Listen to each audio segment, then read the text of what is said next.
Branches Online. And before we get started, for a lot of you that are part of Branches, and even those that aren't, we want to let you know about a couple other tools that we have so that we can virtually meet together. This next week is Holy Week, or the Passion Week, or it's also known as the Great Week, the week when Jesus on Sunday entered into Jerusalem. And so for every day leading up to Resurrection Sunday, which is Easter, we are going to have someone sharing a small devotional, and we'll have a scripture connected with that and a spiritual discipline or an exercise that you can do.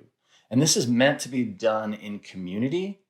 And what I mean by that is even if you're home with just yourself or with your significant other or with your family, this is meant to be done in community. And you can even do it through all the virtual ways that we're communicating with others. The other thing is we also want to make sure that our kids are being nurtured, not just the kids of Branches, but the kids from everywhere. So you can utilize the tools that we have for that as well. All of this can be found on all the platforms you're using now. The website, Facebook Live, and of course, YouTube, Branches, Church Online. And if you don't know our website, it's branchesoc.com. And if you go there, it'll direct you to wherever you need to go. But we want to make sure that you have these tools. So for this morning, what we're going to look at is the second half of the first verse, Psalm 23:1. And so you can tell at the pace at which we're going that this is not going to be fast. We want to take our time and really marinate, wrestle with this poem, this statement that King David makes about his God and what it means to be under his care. And so we had my daughter come up with these fancy graphics. And so this is the passage. The Lord is my shepherd, I shall not want. But at this time, with everything that's happening, it's difficult to say, well, I'm in a whole lot of want. In fact, our kids are talking with their youth group friends when they meet for Zoom meetings, or even sometimes just on the side when they do FaceTime with their phones. And we've done it with the kids and the cousins, where they talk about the question that everybody seems to ask. So what are you glad about with staying home, and what is difficult about being home? And so in those conversations, everybody's sharing the different things that they want, the things that they miss. I feel like that's the same conversation that not just the kids are having, but we're all having.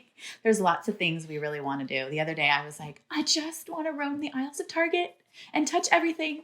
Because I like to do that thing. No, you want the samples. You didn't want to see that in the samples. Oh yeah, and the Costco samples. I mean, come on. And Trader Joe's, all those things. But I think one thing that I keep hearing over and over again is I just want to be with my friends. I want to get together and eat dinner with my friends out in a restaurant. But we all have something that we're wanting, and that word is something we're hearing quite often. So when we talk about this verse, it's important that we take the word want out. Because in most translations now, it'll say this. Again, back to our fancy graphic from my daughter, Karis. Psalm 23:1, the Lord is my shepherd, I lack nothing. The word lack is a better translation. You don't get it confused. So from now on, we're not going to say, I shall not want. We're going to say, I lack nothing. And what we mean by not lacking anything is that when we're home, and we have everything else stripped away. And this is something that many of us wanted before, didn't we? Didn't we say, oh, things are just too busy. I wish it would slow down. I wish I could just rest and sit. I wish I didn't have so much to do. I wish there wasn't so much stimulus. And so all of that happens, and then we find ourselves right now still maybe lacking. We thought that our change in circumstance would change that. But the only thing that's going to change that is the Lord being our shepherd. And what I mean by that is I had the opportunity to go away quite a few years ago for 21 days on a retreat, a solitude retreat. And it was up in Colorado. And while I was there, everything was taken away. I didn't have access to television or movies or the internet. The phone was very limited. All I had was once a week, I could meet with my spiritual director for an hour. And I had everything so quiet around me, but it was so loud inside of me. Because when it becomes quiet outside, we can then hear all of the screaming inside of us. And I realized I was still lacking. I also was able to not have to be somewhere all the time. In fact, all I did was walk or run. I didn't have to drive anywhere. And even though I could finally be still, I was so restless. That's what we're talking about. So when we say, the Lord is my shepherd, we're not going to say, I don't want. We're going to use a more appropriate translation for us today in English. I lack nothing. And when you have a good shepherd, you shouldn't lack. And to explain what it's like when we don't have a good shepherd, when we don't have someone that is protecting and providing and caring for us, when we don't have that confidence, we become restless. And I was a kid. I was in first grade. And I got to see firsthand what this looks like. But it wasn't from me. It was from this Doberman Pinscher. Now, back in the day, that was the dog brand that was the scariest. Like, you just saw a Doberman Pinscher and you were scared because you would hear these stories about them attacking people, or they were violent and they're vicious. And so I had to walk to school. I don't remember how long it was. Didn't feel that long, but when I went back to see how long the distance was, it was about a mile. So as a first grader, I had to walk to the elementary school in Normal Heights in San Diego. And as I'm walking every day across the street, because I made sure to be on this side of the street, there was a Doberman Pinscher behind a steel mesh fence, iron fence around it. And he would bark like crazy, violent and intense. And my heart would always speed up as I was passing him. And one day, I think you know what's coming next, I'm walking to school, heart starts to race, and I don't know if they forgot to tie him up. I don't know if he jumped it. Next thing I know, I look over and he's running full speed at me. And, first grade fear, tears, I start running and I can feel him on my back, jump onto the backpack and pull it down. And yet he didn't attack me. How do I know? Because a Doberman Pinscher could have done a lot of damage to me, but he didn't. Why in the world did he jump over then? Well, because he was alone. His owners were never around. I walked there all the way through third grade, walked by there, and I never saw his owners once. He was just in this barren dirt lot of a front yard, and he was chained up, and I'm sure he had food and water. I'm sure he had some things, but he was still in want. He was basically jumping the fence to get me to go, can you be my new owner? Can you help me? He was desperate. All that screaming and that barking and that anger that I perceived as anger was really just a hunger. So when David says, the Lord is my shepherd, I lack nothing, it means he doesn't have to go jumping over the fence to find somewhere else to be because he has everything that he needs. He lacks nothing. And David would know. David knew what it was like to be poor. He knew what it was like to be rich. In fact, he was so poor at times, and I mean poor in terms of his circumstances, that he had to live in a cave. Let that sink in. The dude had to live in caves. He was running from enemies. He'd have to stay with other people. He was always on the run. So he knew what it was to be poor. John 16:33, Jesus said this. He said, in this world, you will have trouble or suffering or tribulation. But do not lose heart, because I have overcome the world. And David knew this experience of what it was to have trouble and suffering. And yet he also knew what it was to be rich. I mean, he was a king. His wealth was empire wealth. He was loaded. So he knew what it was to be poor, but he also knew what it was to be rich. And in this richness, though, he still had lacking at times because he would wander away from the good shepherd. He would wander away, and then he would know what it was to be in lack. And I love this passage from Revelation because I think it communicates clearly that what we're talking about when we say lack nothing, we're not talking about material goods. And the verse, let me look it up. If you don't have your Bibles, this would be a great time to grab your Bibles. Revelation 3, and he says this. You say, I am rich. I've acquired wealth and I don't need a thing. This was David's situation. But you do not realize that you are really wretched, pitiful, poor, blind, and naked. Now, for some of you, you're still getting your paychecks. You're still relying on resources, but you can still be lacking. You can still have food and you can still have drink, but you can still be hungry and you can still be thirsty. So when we talk here about not lacking anything, we're not talking about material goods. We're talking about something deeper down below. You can have all of this and yet still be lacking. The word want, I kept thinking over and over again just because we hear it all the time these days. But when Boog shared about lacking nothing, it brought me to a real place of something deep inside of me, more about like my confidence and my contentment. And when I think about not needing or not wanting anything, I think it really rests in those two words. Like David, whenever he lost confidence in what he knew was true or contentment in his Lord, he found himself in really dark places. And we can so easily think that we want something else that's going to fill that void in us and that's going to give us contentment and confidence. I mean, this doesn't just happen with people who have nothing. This is everyone. We all need to find our confidence in something.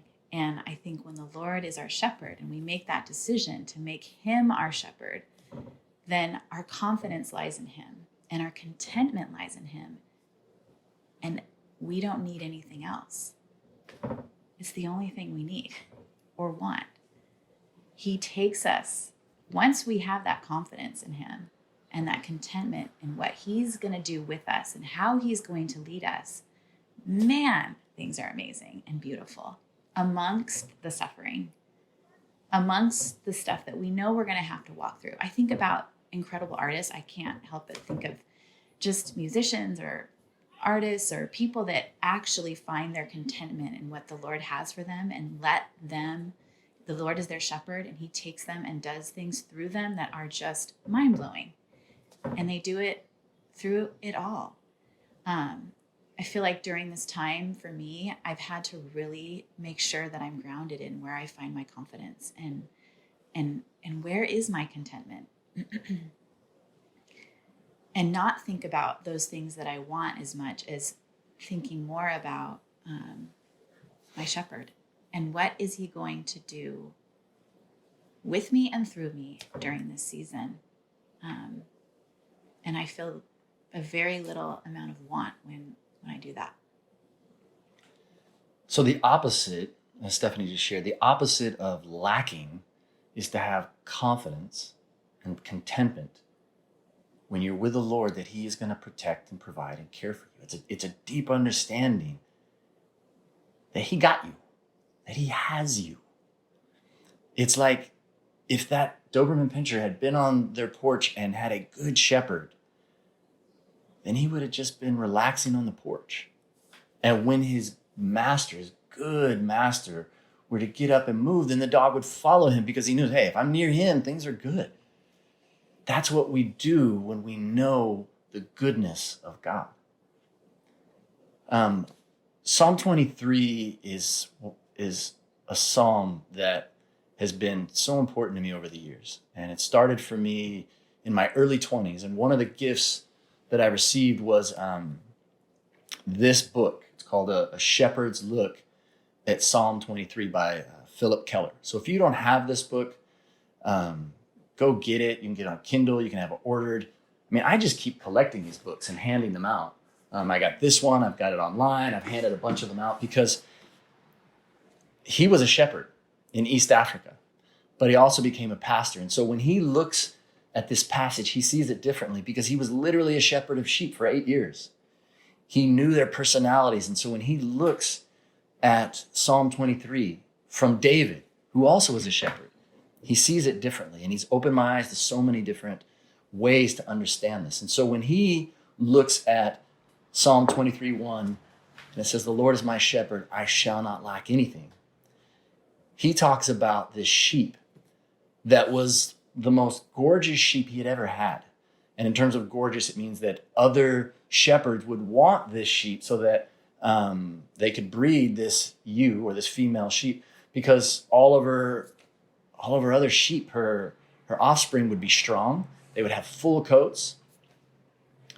But she was also the most difficult sheep he's ever had in all of his time as a shepherd. In fact, he said that the term they would use for this type of sheep was a fence crawler.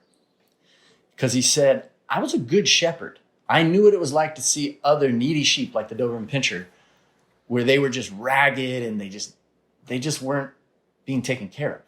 And he said, but I was really good with my sheep.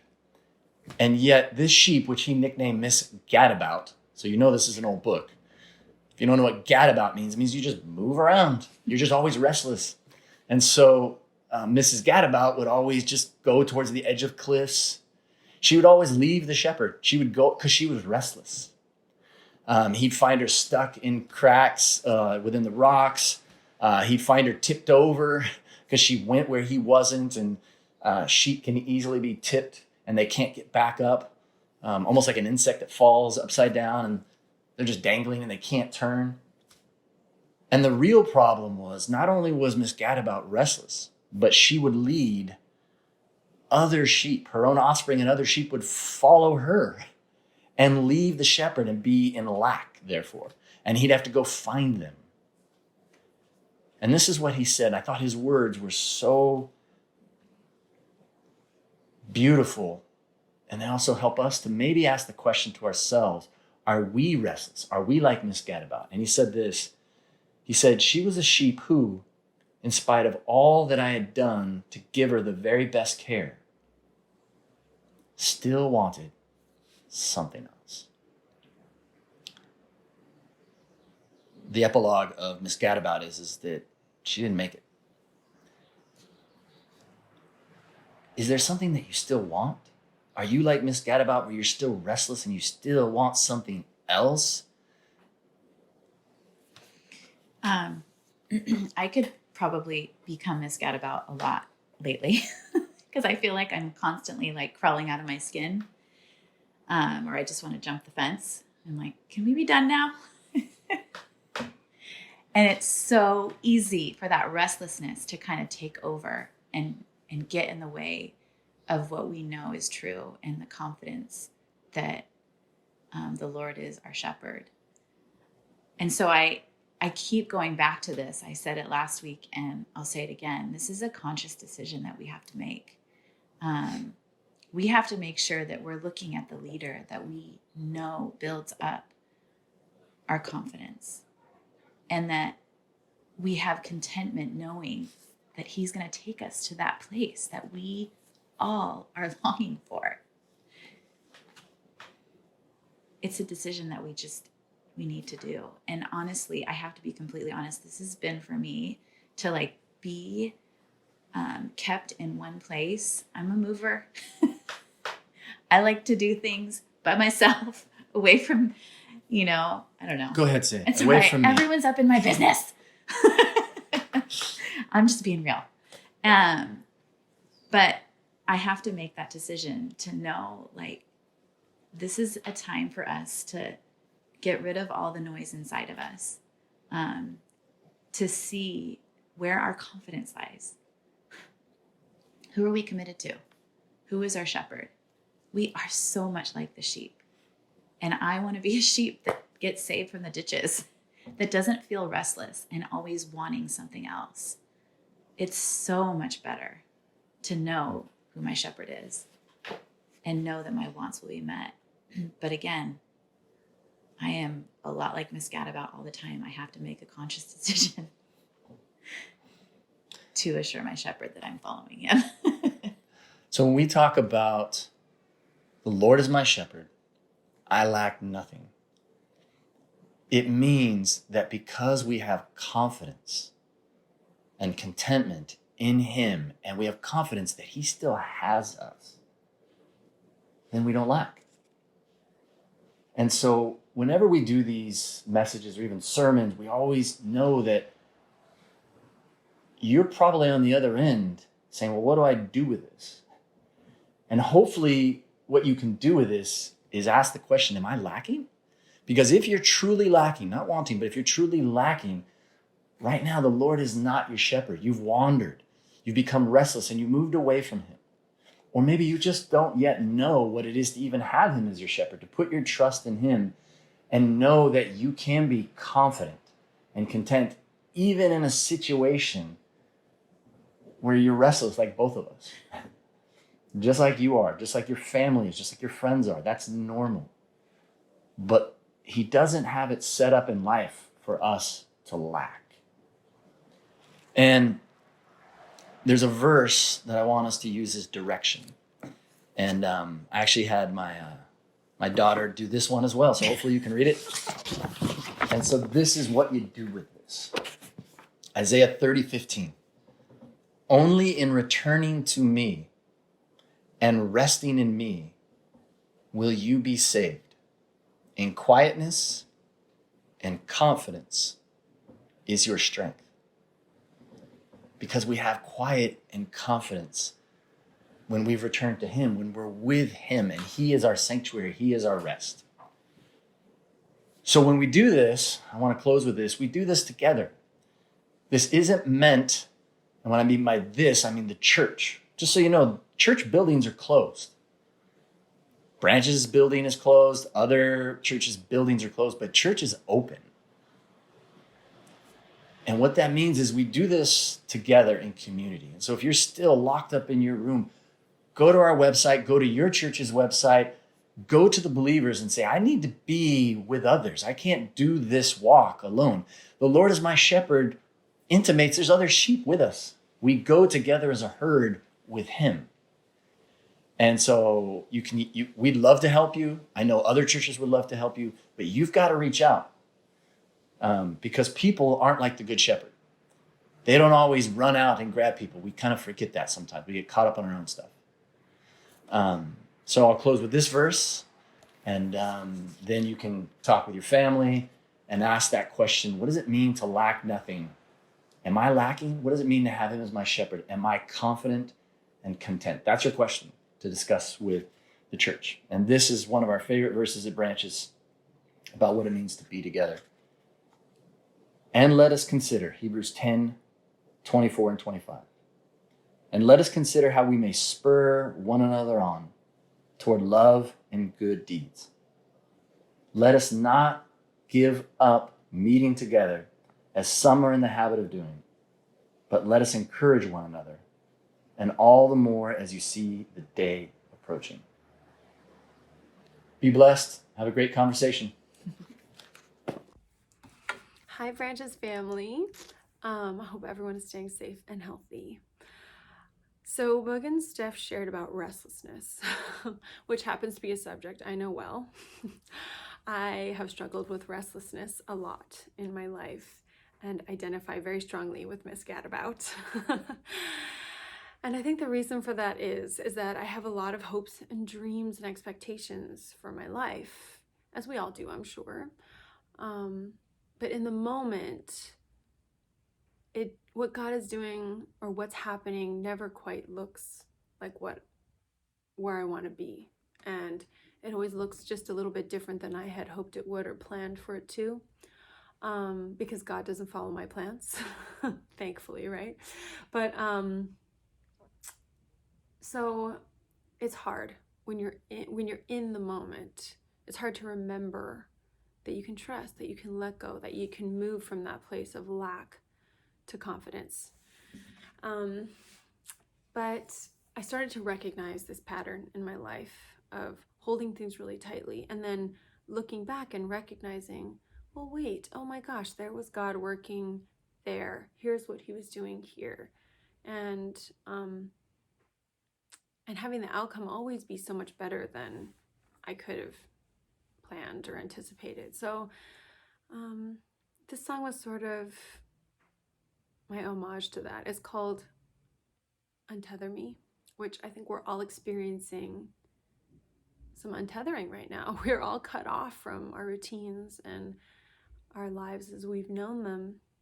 And we're in this period of waiting, which is so hard. That suspended time between, lack and confidence, between, not knowing and knowing. And so, yeah,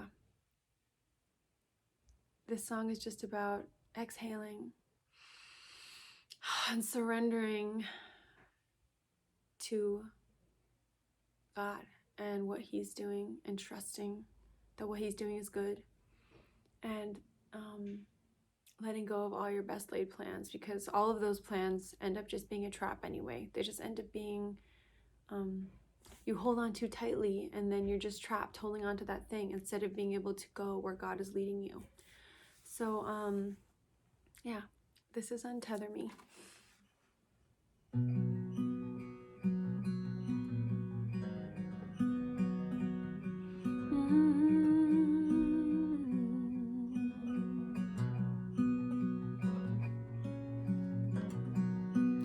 My feet have known the ground,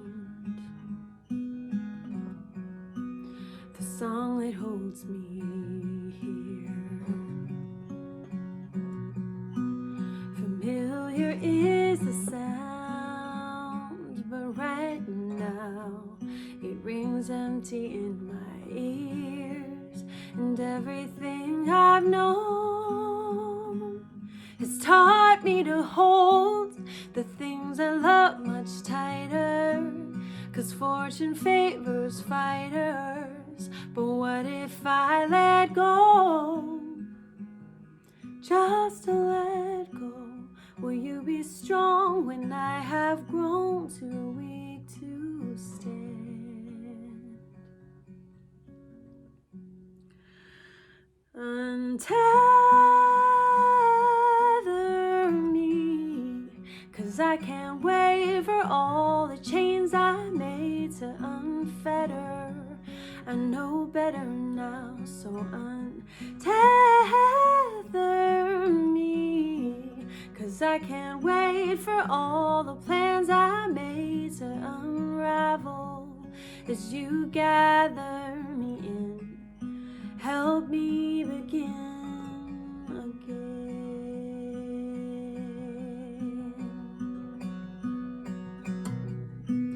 These castles on the sand, oh, these idols made of gold, nothing I ever built to withstand is left after the storm, and everything I've seen has taught me to be as fierce as I am flawless, so no one sees my weakness. But what if I let go? For once to let go, will I still matter when my armor falls away?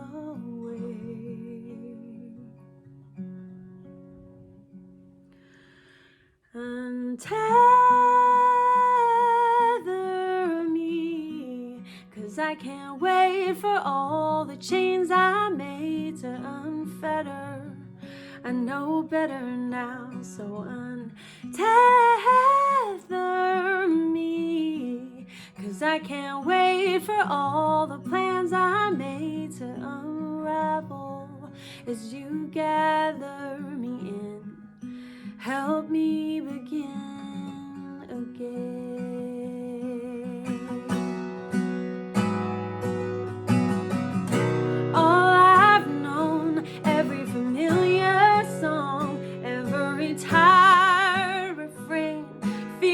hopelessness and shame. I know better now.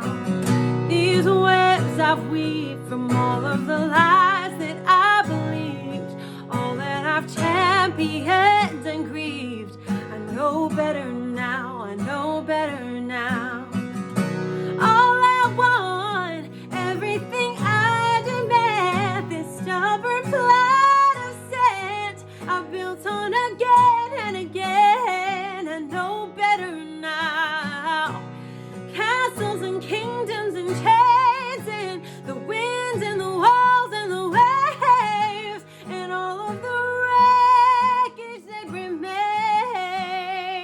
I know better now. I know better now. I know better now.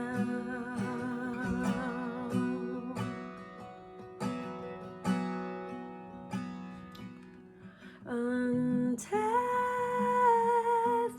me, 'cause I can't wait for all the chains I made to unfetter. I know better now, so untether me, 'cause I can't wait for all the plans I made to unravel as you gather me in. Help me begin again.